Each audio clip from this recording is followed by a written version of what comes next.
Greetings everyone. Today we are going to show a game which was played by two former world champions. And with the white pieces we have Garry Kasparov, and with the black pieces we have Anand.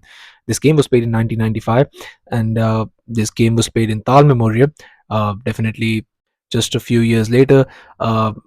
Just a few years later. I think it was 1992, where we lost the crown of chess. We lost Mikhail Tal, but definitely Tal Memorial, best place to show your amazing skills, and this is one such game. So without further ado, let's start with this game.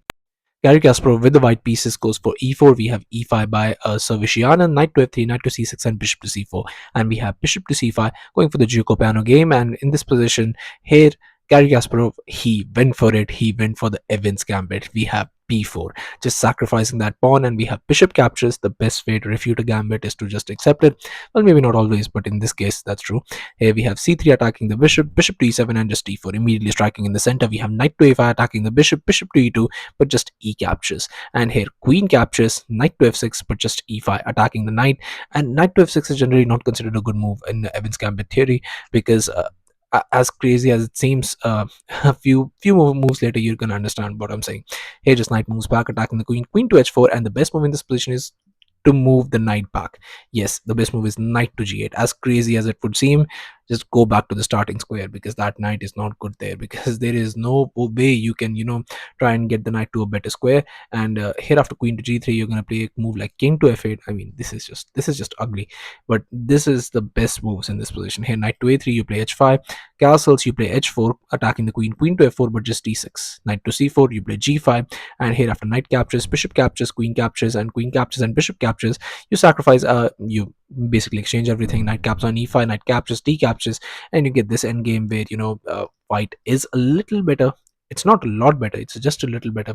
Just the pieces are a bit more organized. You're gonna have to play a few more moves to be able to organize those pieces and connect the rook. So it's gonna take you a little bit time, but this is the correct way to play this endgame, correct way to play this opening.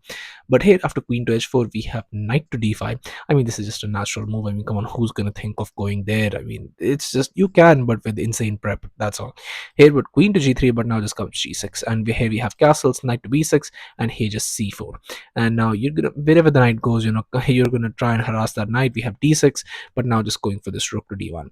Now cannot capture, because that would be very, very insane. So here just knight to d7, but now just comes this bishop to h6. Now you're gonna have very much issues of castling kingside, but here we have knight c captures on e5, knight captures on e5, knight captures, and just knight to c3. And we have f6, but now in this position just c5, trying to open up more lines. We have knight back to f7, just trying to guard that, but here just c captures, and just queen to e3, but now just comes knight caps on h6. And here after queen captures, you could play a move like that, but when you have to understand that your king is very, very weak in this position, and slowly but surely Kasparov is definitely going to take advantage of that. And that's why that knight moves come in handy, because you put the king on f1 f8, and then with your pawn structure like that, and you're gonna have to push those pawns all the way, and maybe only then you can have some kind of counterplay. And even then you have to play it with engine precision, otherwise it's going to be very, very bad. But here in this position bishop to f8 was played attacking the queen, queen to e3 check, king to f7, and now just knight to d5.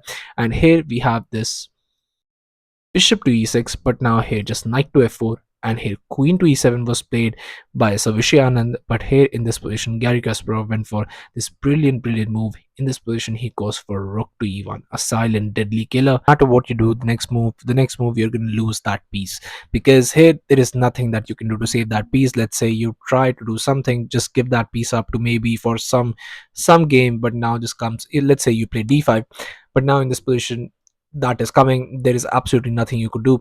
First you play this bishop to f3, just try and open up an attack. Now three pieces are attacking it, so there is nothing you could do. If you try to move it back, then you get this bishop captures, king moves, and now you're going to lose the other pieces. So there is just, the position is completely crumbles. Even if you go for a move like this, then you just lose that, and that comes with a very nice fork. You're going to lose the bishop or the rook. Either way, it's going to be a very, very pathetic position to handle. That's why on move 25 after rook to e1, Anand resigned the game, and here Garry Kasparov got this spectacular miniature. In just 25 moves he was able to be the future world champion. So yeah, thank you all for watching. I'll be coming back with games like these, so stay tuned to the channel, subscribe to the channel, and I'll be seeing you guys very, very soon. Thank you all.